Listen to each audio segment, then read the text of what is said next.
In this video, I'll be teaching you a piece of advice, weight loss advice, that will change the way you look at weight loss and that will change the way you eat. And no, it's not based on bro science. It's based on actual science, specifically biochemistry and endocrinology. If you don't know what that means, it has to do with the chemicals and the insulin and glucose, that kind of stuff. Some of you already know what I'm going to talk about, but stick around, maybe you'll learn something new. And being a registered nurse kind of helps me understand this a little better, so I'll do my best to explain this to you to the best of my abilities. Hey guys, my name is Jack, 28 years old, a father of two, also a registered nurse. I work a full-time job.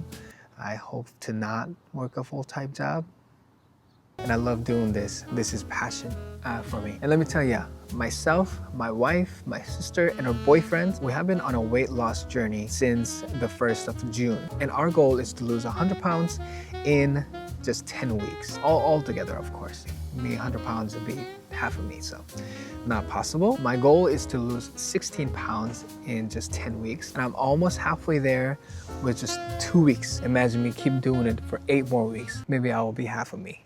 You know what I mean? I structured my weight loss program in a way that it is sustainable even for the busy parents who have a full-time job. I'm a busy parent with a full-time job. My workday is 12 hours long and my workday belongs to the hospital, the company. I got one kid about 2 years, one kid that's 6 months old, and my rest days belong to my kids and my wife because they need me to show up and be present. You can imagine it's so busy.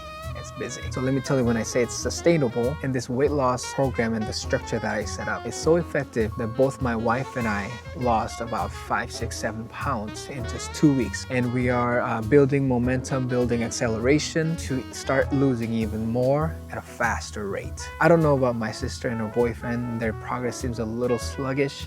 Maybe they're eating stuff without my knowledge. That I won't assume. Anyways, I can tell you that the program and the structure that I have set up is perfect for busy parents, anyone. So stick around, I'll spill all the tea, and all you need to do is follow what I've set up and just watch your weight go down significantly. Without wasting any of your time, let's get right into it.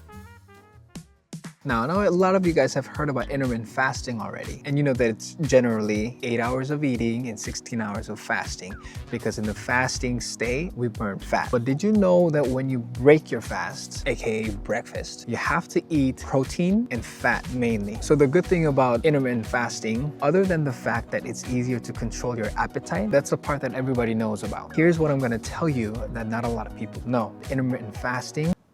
Okay, before I continue, this is another day, as you can tell by my clothes. And I came back because I was just free balling the other day. Didn't turn out good. I was confused by what I said and some of the information not the most correct. So I'm gonna do my best to explain this to you. If you are bored by this, I'm sure some of you will be, I wanna say, just quit. I'm just kidding. What I meant to say is just skip ahead to where I talk about my actual plan.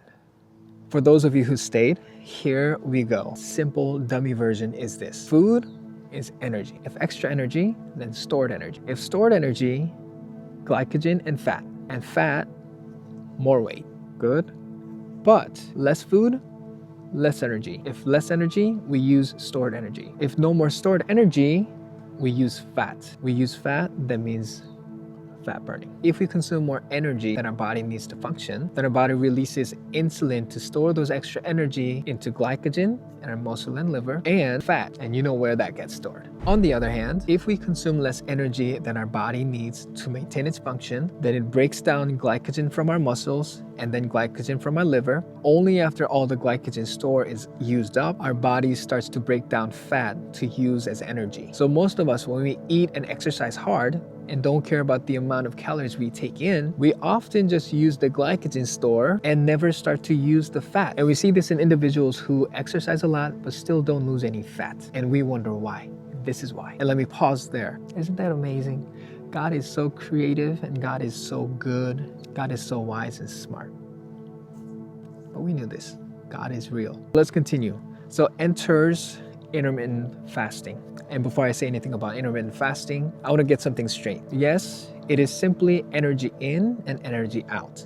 If we consume more energy, we build fat. If we consume less energy, then we shrink. So the simple caloric deficit will work. However, the benefits of intermittent fasting include better controlling your appetite, allowing your cells to repair itself, regulating hormones better, and improving your sleep quality, giving your gut some rest. Lastly, it lowers insulin levels.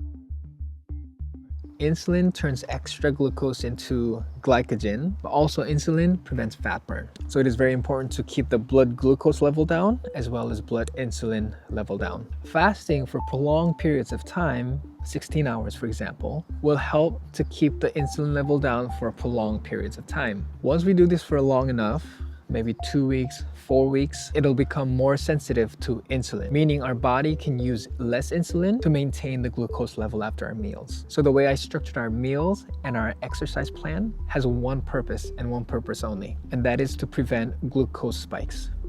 And when we eat our first meal, it's breakfast, because you're breaking fast. So for our example, 16 hours of fast is broken at 10 a.m.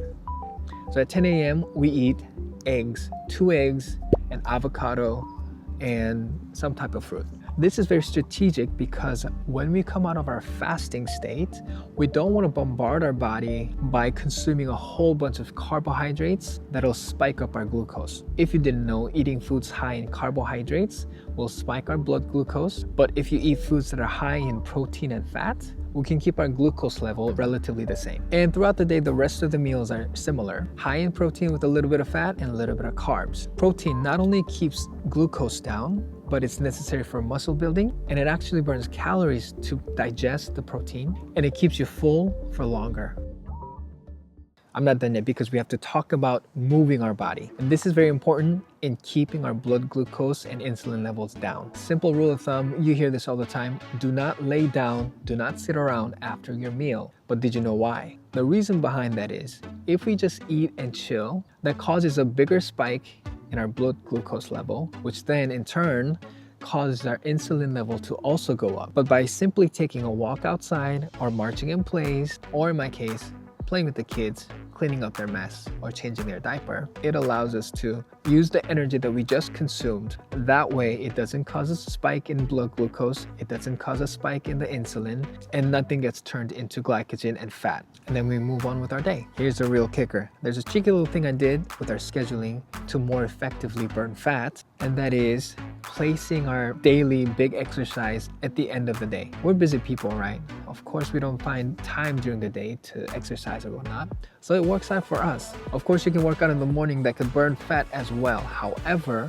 when you work out at night after your last meal, you have all that extra glucose from the meal that you just ate, and you can use it towards your exercise. It burns up all the glucose that we just consumed. Also, it uses up our glycogen. You see what I'm getting at? Because it's only after using all our glycogen store that our body starts to use fat as an energy source. So what that means for us is when we exercise at night, all the glucose and all the glycogen is gone. Let's say from 10 p.m. to 10 a.m. when you break your fast, we're using fat as energy source the entire time. And if you take nothing else from this video, please take this home with you. This is gold. And you can do this just simply without knowing the science behind it. Here is 4 things that you have to do. 1, your meal times, 10 a.m., 1 p.m., 3 p.m., and 6 p.m. 3 meals and 1 snack in between, that's it. And 2, eat protein. Consume 1 gram of protein per pound of your goal weight, not your current weight. 3, do something physical after your meals. Keep that glucose down. And lastly, number 4, place your big exercise, your daily exercise, at the end of your day after your last meal. Do these 4 steps and you'll become a fat burning machine.